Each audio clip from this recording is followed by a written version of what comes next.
I actually feel quite tired just hearing all of that, to be honest. I know that we've got a major time constraint, so I'm going to sort of whip through a little bit more quickly. I was going to do a general introduction just to let you know that I am a Tasmanian person.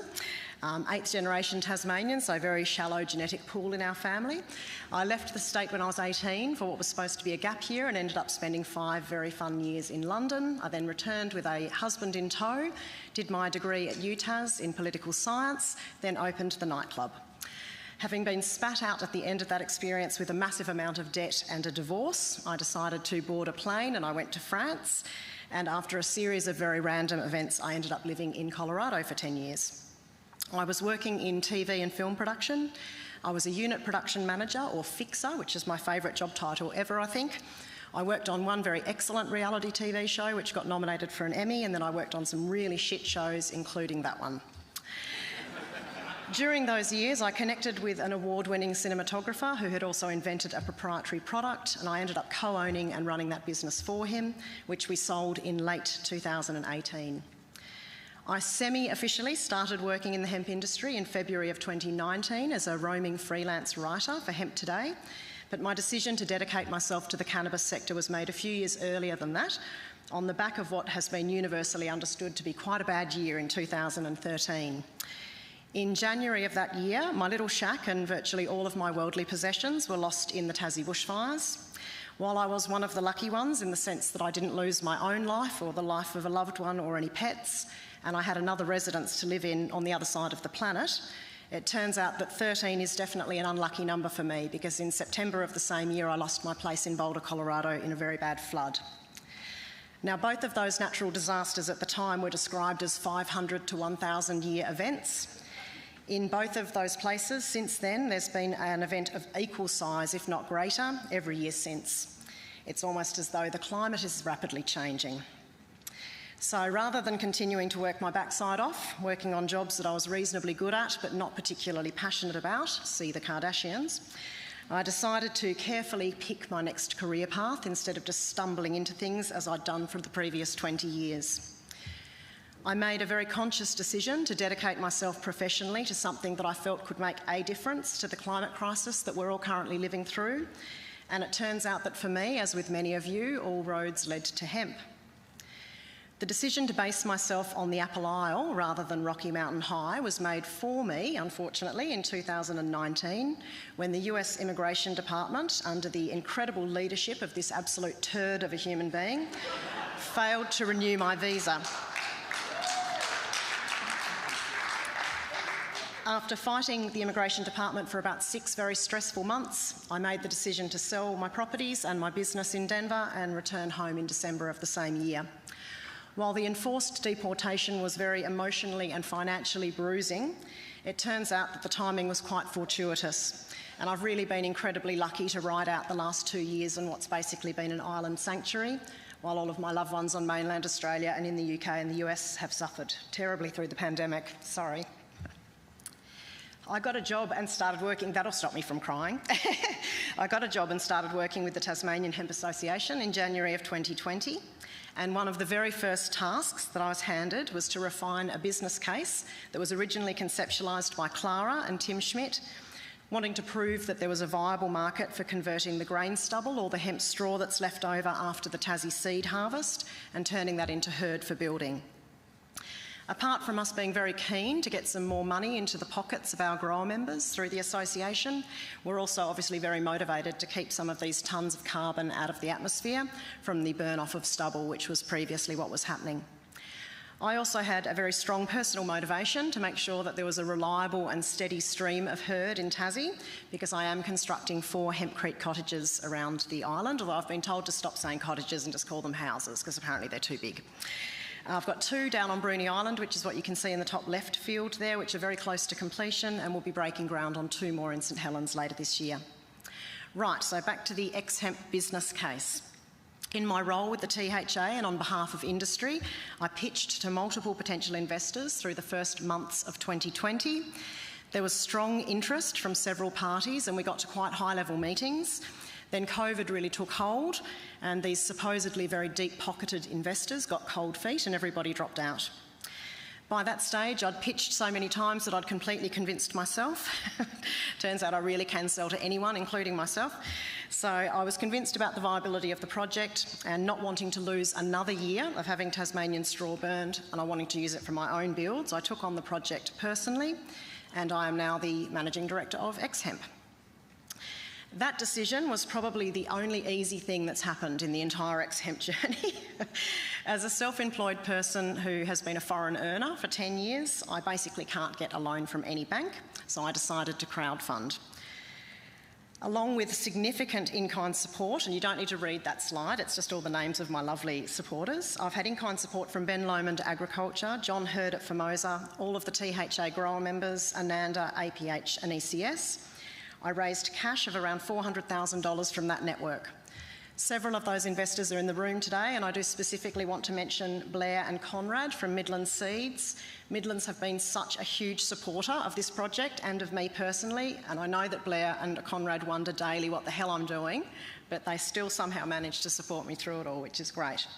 My gratitude to these 32 individuals and businesses knows no bounds, and the 6 female staff that I've hired since launching last year, also thank you for the faith that you've shown in us.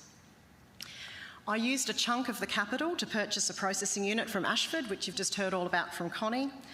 As many of you will be aware, there are lots of different decorticators out there on the market, with prices ranging from the low hundreds of thousands to the many millions.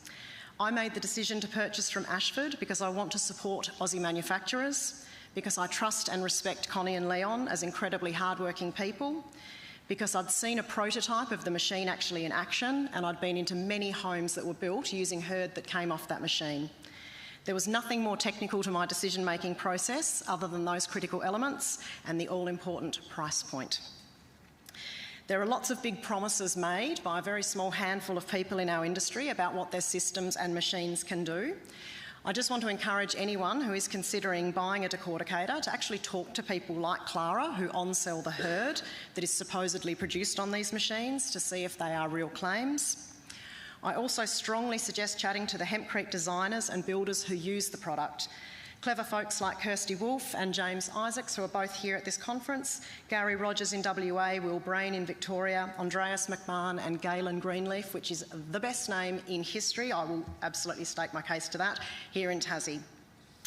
I just think it's important to see if the builders are actually happy with the quality of the herd that's been supplied from operators around the country, or if those promises of supply were honoured. If the builders can't use it, there is no point processing it, and if a machine can't process hemp in the way that it needs to, or the way that it's being sold as being able to do, then you definitely shouldn't buy one. The infamous choppy smashy machine arrived in Tassie during probably the worst, coldest and wettest June that we ever had, and to be very honest, it has been a grindingly hard slog since then. There are many things that I'm happy to whinge about, and I'll talk to any of you over a beer if you want to listen. Fun topics include how many balers catching on fire is too many, and wow, starting a new business during the pandemic in agriculture, dealing with a regulated crop with no farming or scientific experience is hard. The number one challenge for me, though, has been money. So I have some advice for anyone who might be considering starting their own regional hemp processing. Number one is to leave your dignity at the door. You will have to persistently ask family, friends, acquaintances and strangers for money, and it is not a fun task. You will regularly feel defeated, embarrassed and disappointed, and occasionally elated and victorious. Be prepared for the bullshit artists. They are out there. If someone describes themselves, this happened in real life, as a high net worth individual describing themselves in the third person during a conversation about lending you money, don't take that to mean that they actually have any money or that they're going to lend it to you. Get everything in writing. If a major bank, ANZ, says that they're happy to give you equipment finance, but you need to trade for 6 months first, and you put your application in at the 6-month mark and they tell you that you had to do it within 90 days of purchasing the machine, try not to feel as irritated about that as I did. Why would a startup need money to operate at the start of harvest season in the first 6 months of trading? Luckily, I wasn't counting on that. Don't trust politicians. There's a shocker. A lot of elected representatives from all major parties will turn up and they love having photos with the girls in the pink high-vis. When it actually comes to getting support, either on a state or a federal level, At this point, I've submitted 7 applications for both loans and grants, working with professional grant writers, and I've been unsuccessful on all of them. At that point, you hear the phrase ministerial arm's length, my personal favourite. Practice patience. Get used to hearing phrases like, "That is so unusual. Normally if a startup raises $400,000, they'll just get matched dollar for dollar through a loan." You would think so. Or, "If you're in a cash flow squeeze, you should really consider equipment finance." That's another good one too. And try not to scream every time you hear that. You need to understand the rules of the game. One of the things for me was learning who works in the various departments and what they do. I've now got really great contacts at State Growth and Oz Industry, and I'm getting some really great support from them navigating that system. So I really just try to seek out those people. They're really good people that work there in those departments, and they are actually there to help us, but it's a complicated system.